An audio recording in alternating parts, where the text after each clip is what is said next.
Samantala, pabor si Davao City Mayor Rodrigo Duterte na ikansela o di kaya ibuwagin na ang Sangguniang Kabataan. Kung bakit, alamin natin sa report ng aming kasama si Pengalino. Pabor si Davao City Mayor Rodrigo Duterte na hindi matuloy ang Sangguniang Kabataan o SK election at mas lalo itong pabor na i-abolish na lamang ang SK dahil wala naman umano itong nakikita magandang ginawa ng SK sa kanyang lungsod at iba pang lugar sa bansa.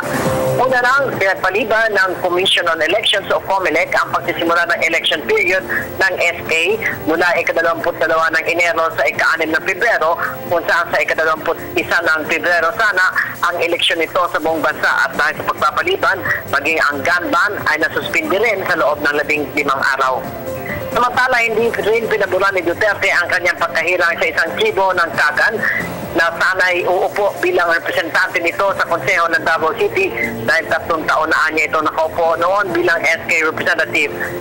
Si Bay Halila Sudagar na tinutukoy ng alkalde ay nanalo sa pamamagitan ng butuhan ng mga katribo nito noong nakaraang linggo. Ngunit hindi ito pinabulan ng alkalde kahit isang pagpupuli ang magaganap sa pagitan ng lokal na pamahalaan ng Davao at sa opisyal ng National Commission on Indigenous Peoples o NCIP para malapad na maayos kung sino ang dapat umumpo bilang IP representative sa konseho ng lungsod ng Davao. Para sa Television ng Bayan, Pengalino, Radyo ng Bayan, Davao.